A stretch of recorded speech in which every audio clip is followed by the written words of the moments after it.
Good morning. This is me, Mom. Last week I told you about what things were going on when I lived at home with Mom and Dad. But when I graduated from high school, it had been arranged that I was going to be able to go to Drones Business College in Savannah, Georgia. My sister and her husband allowed me, they signed a note with me so that I could go to school. And so I got immediately out of high school, graduated like one Sunday, and the next Sunday I was in Savannah living at the YWCA. So this opened up another whole new world for me because I had never been away from home that much. And so here I had moved in at the Young Women's Christian Association, which was a very good place to live back in 1952. So I moved in, and when I moved in, it was like, there's probably 40 or 50 girls living there. We lived dormitory style. And I was living in, when I first went there, of course I didn't have a choice of room, so I was in a dormitory with 5 other girls, and that was really a challenge because we didn't have that much room for closets. But anyway, it wasn't long before I got my own room. And I think I shared a room to start with somebody, but then later on I had a room all to myself. But there was only one telephone on the whole floor, and there must have been 15 or more girls that lived on that one floor. We were living on the 3rd floor, and that was where I enjoyed living. But if you can imagine, 15 girls using one telephone, and we were all dating at the same time because we were all about the same age. But I made some beautiful friendships. I love the people that I lived at the YWCA with. And as a matter of fact, probably, I don't remember now, I'd have to figure up the time, but after 50 years, we were able to get about 35 of the girls together that we had lived with, and it was really good to see what had happened to people in 50 years. So that was a real special time. So I started to work at Drones Business, I went to school at Drones Business College, and a month after I was working there, they helped me get a job at Chatham Furniture. And so I went to work in the daytime and went to school at night. And so I worked at Chatham Furniture for a year. And I made $35 a week, y'all. And it only cost me $25 a week to live at the YWCA. And then I paid $2.50 for my iron. So the other $7.50 was what they furnished at the Y. They furnished us 2 meals a day. We could have breakfast, and either we could have our main meal at dinner or at night. So it was up to us which one we chose to do. But the other meal we had to furnish on our own. So out of that $7.50 a week that I had left over, I paid back my loan to the bank, and I ate my other meal. Of course, now a lot of times my other meal was just a Coke and a pack of crackers. But anyway, it was a fun time, and it was a good time. And back when I was dating, there was a lot of boys that I met, and I found out that, hey, I wasn't that bad looking, and so my self-esteem kind of improved a little bit because I could go out with somebody almost every weekend if that was my choice. And they had since we lived at the YWCA, the USO had a bus that would come pick us up from the YWCA and would take us out to Fort Stewart to the NCO club. And we got to dance with the guys. And of course, we all stayed in one building, and it was well chaperoned. But anyway, I found out that I loved to dance. It was a lot of fun. And so every Thursday night we would do that. And then the USO was like within walking distance of the YWCA, and we'd go over there on the weekends and help entertain the soldiers and the sailors that would come in there. And then my girlfriend Shirley and I, she actually had come from another school, but we were neighboring schools in the country. She came from Stilson and I was from Neville's, and we were really rivals in basketball. And when I first met her, she said, "I used to hate you." And I thought, "You hated me? I don't even remember you." She says, "I never could get any points whenever you guarded me." So anyway, she and I became really good friends, and we won membership over to Arthur Murray's through a contest that they had. And so when we went over there, I learned how to do the tango and the samba and the cha-cha-cha. And some of the instructors that were there were actually guys from out at the base. So they would come over to the YWCA and we would dance with them when they weren't at Arthur Murray. So it was a lot of fun. But the dating that we did back then was nothing like the dating that people do today. I mean, today I understand people go out on one date and they go to bed. We'd have been horrified if somebody had asked us to go to bed with them. I mean, they would have ended up with a slap, because this was just unheard of to go to bed with somebody like that. So things have changed a lot in the years that I've been here. But I wish you could have been there, because we had fun. We went to the beach, we went bowling, I went to art museums. Very few of us had a car. The guys that we dated, a lot of them didn't even have a car.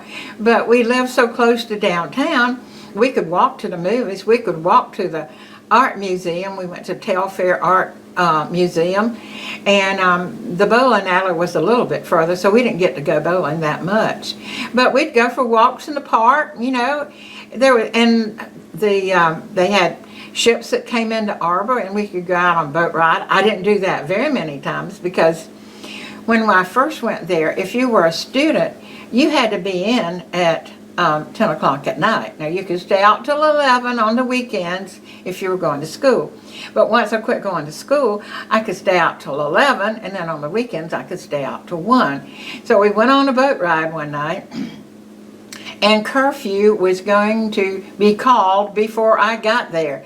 And you didn't want to miss curfew, because you really got a scolding if you missed curfew, because they had to stay up and wait on you to come in. So they didn't like it if we stayed out later than we were supposed to. I remember one time that I ran from River Street, which was cobblestone, onto Bay Street and all the way down Abercorn. So it's probably 6 or 8 blocks. I ran home in high heels, and I think finally I had to take off my shoes and really run, but we got there just a little bit after. And of course I got scolded. So they were very strict disciplinarians. And I forgot to tell you that when we lived there, we had to hang our clothes outside on a line that there was a pulley. You could pull the pulley and it would bring your clothes to you and take them away from you, so you had to hang them outside for them to dry, because this was before dryers. And you better not forget to bring your clothes in, because you really got Ms. Frances would take your clothes and put them in her room, and you'd have to go to her room to get your clothes. So I only had to go twice to get my clothes, but I learned my lesson to take my clothes off of the line, because they really did get on to you. So I worked there at Chatham Furniture for like a year. And so I finally got up the nerve to ask them for a raise. And this was on Friday, and they said, well, we'll think about it. So I went home on the bus that weekend to see Mom and Dad. I went home as often as I could. And I met this girl on the bus coming back home, and she says, well, I know where there's an opening if you want to see about changing jobs. And I thought, well, why not? So I went to Stevens Shipping Company, and I was interviewed. And I would be secretary to the secretary and treasurer of Stevens Shipping Company. And I thought, oh, well, that sounds pretty good. I really would come up in the world. So anyway, before I got back from being interviewed and having lunch, he had called, and when I called him back, he said the job was mine if I wanted it. And I jumped from $35 a week to $65 a week. Man, I was making good money, and that was good money for Savannah back in 1952 and it was 1953. So, and so I started a whole new adventure working at the shipping company. And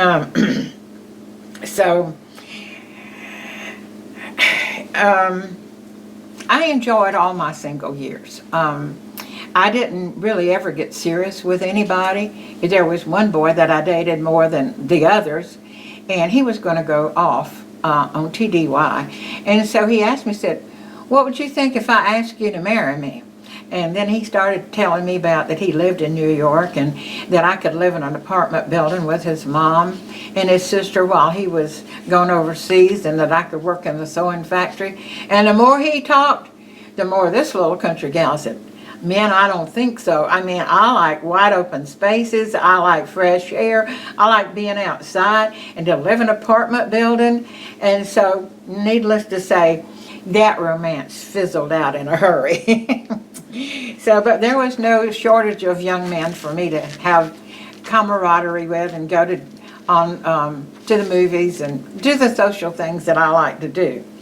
But in addition to that, there was a basketball court at YWCA. And I mentioned to you that I'd started playing basketball in my teenage years. And so there was teams that played there. And my friend Shirley and I, we went down and we joined the basketball league in Savannah.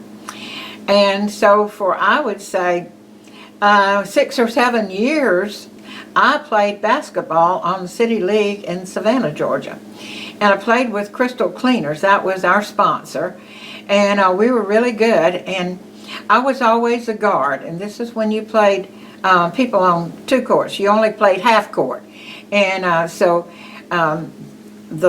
3 guards would stay with their 3 forwards on one end, and their 3 guards and their 3 forwards would stay on the other end. And it was my pleasure to really steal the ball a lot and keep the people from scoring. So my other 2 guards that worked with me, while I was up there trying to steal the ball, if I missed it, they would catch her when she went down underneath the basket to make a layup as a team. And so I thoroughly enjoyed it. And like I said, I played basketball for any number of years, and I really enjoyed it. So I was staying busy with going to school, working, going home, playing basketball, going to the USO and NCO club. And when I would go home, Mama would say, well, did you go to church? And I always had to say, well, no. I mean, she never said you need to. Why don't you go? You know you need to be in church. She never said anything like that. But every time I went home, she'd say, did you go to church? And I'd have to say no. And that was more convicting to me than if she had tried to punish me for not going to church, or get on to me or scold me for not going to church, because it was that continual dripping. And I tried to go to church whenever I was in Savannah. I probably went 6 whole times in the 2 years that I lived there, you know. But when I went, I always felt that I didn't belong, that I wasn't a part of it. Nobody made me feel welcome. And maybe that's why today that when I'm in church, if they will allow me, and most people will allow you to be a greeter.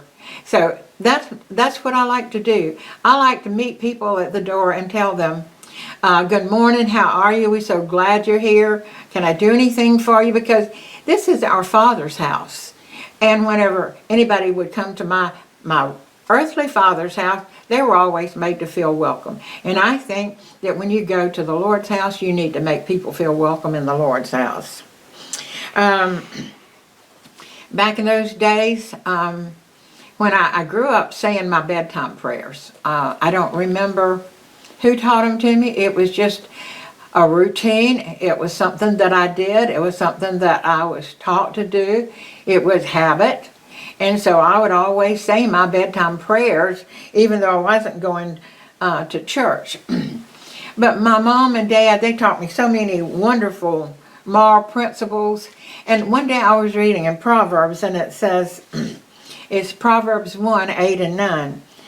And it says that the instructions of my father and the law of my mother would be like garlands of grace around my head and neck, if I would hear and not forsake their teaching.